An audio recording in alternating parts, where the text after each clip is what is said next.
నమస్కారం. ఈరోజు నారద మహర్షి జయంతి. అలాగే తిరుత్తని క్షేత్రంలో సుబ్రహ్మణ్యేశ్వర స్వామి వారికి మహా అభిషేకం జరిగేటటువంటి పరమ అద్భుత పర్వదినం.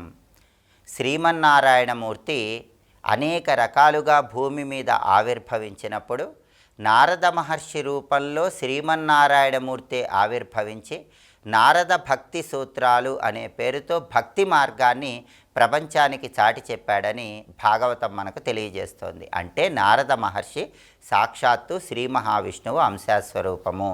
కాబట్టి విష్ణుమూర్తి అవతార స్వరూపమైనటువంటి నారద మహర్షి జయంతి సందర్భంగా విష్ణు కృపకు సులభంగా పాత్రలు కావాలంటే ఇంట్లో దీపారాధన చేశాక ఏ మంత్రం జపించుకోవాలో ఇప్పుడు మనం చూద్దాం. ఓం దేవ ఋషయే విద్మహే నాదపుత్రాయ ధీమహి తన్నో నారద ప్రచోదయాత్.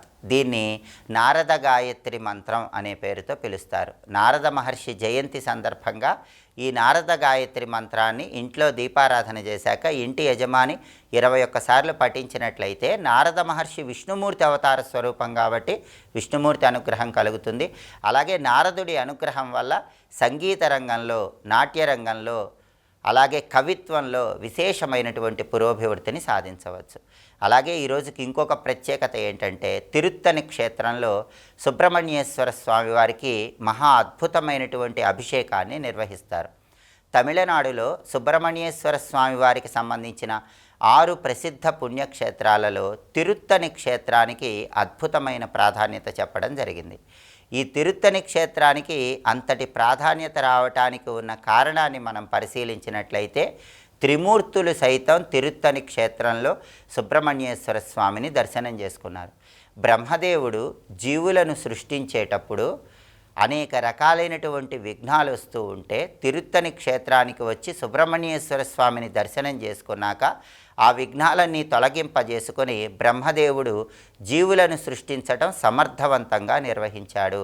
దీనికి సంకేతంగా తిరుత్తని క్షేత్రానికి వెళ్ళినప్పుడు అక్కడ బ్రహ్మదేవుడి స్వరూపమైనటువంటి బ్రహ్మతీర్థాన్ని మనం దర్శనం చేసుకోవచ్చు. అలాగే విష్ణుమూర్తి సైతం తిరుత్తని క్షేత్రానికి వచ్చి సుబ్రహ్మణ్య స్వామిని దర్శనం చేసుకున్నాడు. దానికి కారణం ఏంటంటే తారకాసురుడు అనే పేరు కలిగిన రాక్షసుడు శ్రీ మహావిష్ణువు దగ్గర శంకుచక్రాలను అపహరిస్తాడు. సుబ్రహ్మణ్యేశ్వర స్వామి తారకాసురుడిని సంహరించి ఆ శంకుచక్రాలను తారకాసురుడి దగ్గర తీసుకొని మళ్ళీ శ్రీ మహావిష్ణువుకి ఇవ్వటానికి ముందు కొంతకాలం తను ధరిస్తాడు. ఆ తర్వాత శ్రీ మహావిష్ణువుకి ఆ శంకుచక్రాలను తిరిగి ఇచ్చివేస్తాడు. దానికి కృతజ్ఞతగా విష్ణుమూర్తి ఈ క్షేత్రానికి వచ్చి సుబ్రహ్మణ్యేశ్వర స్వామిని దర్శనం చేసుకున్నాడు. దీనికి సంకేతంగా ఈ క్షేత్రంలో విష్ణు తీర్థాన్ని కూడా మనం దర్శనం చేసుకోవచ్చు.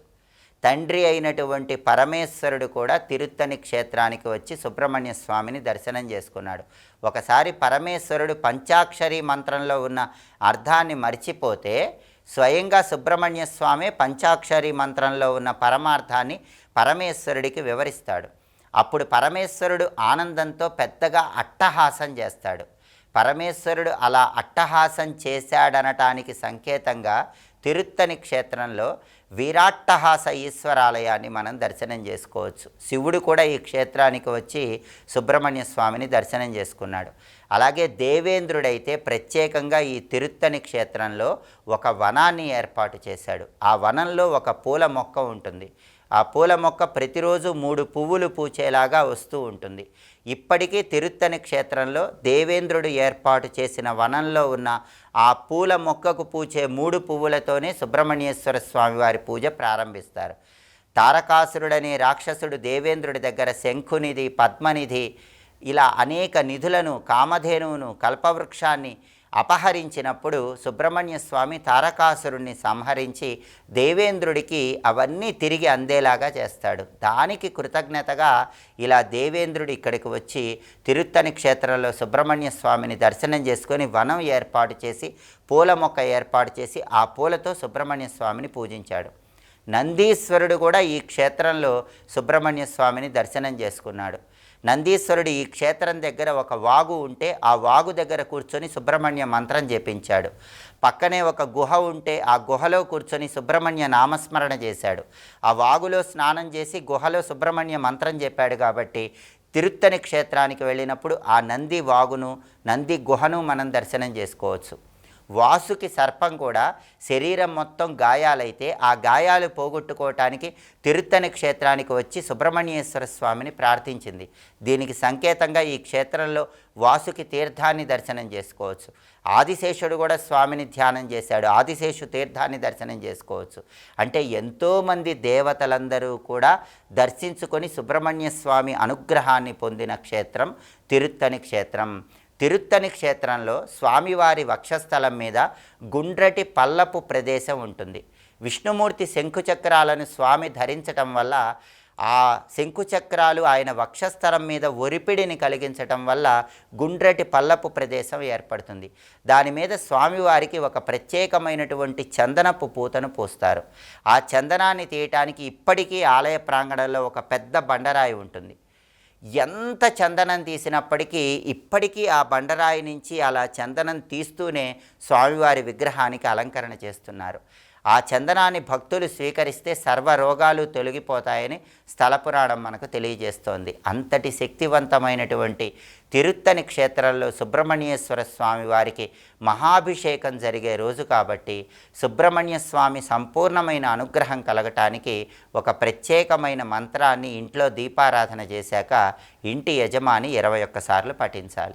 ఆ శక్తివంతమైన మంత్రం ఏంటో ఇప్పుడు మనం చూద్దాం. ఓం పిసితాశ ప్రభంజనాయ నమః. ఇది మంత్రం. అంటే రాక్షస గణాలన్నిటినీ సంహరించేటటువంటి సుబ్రహ్మణ్య స్వామికి నమస్కారం అని అర్థం. కాబట్టి తిరుత్తని క్షేత్రంలో సుబ్రహ్మణ్యేశ్వర స్వామి వారి మహా అభిషేకం సందర్భంగా తిరుత్తని క్షేత్ర వైభవాన్ని స్మరించుకుంటూ ఈ మంత్రజపం చేసినట్లయితే శత్రుబాధలు, అనారోగ్య సమస్యల నుంచి సులభంగా బయటపడవచ్చు.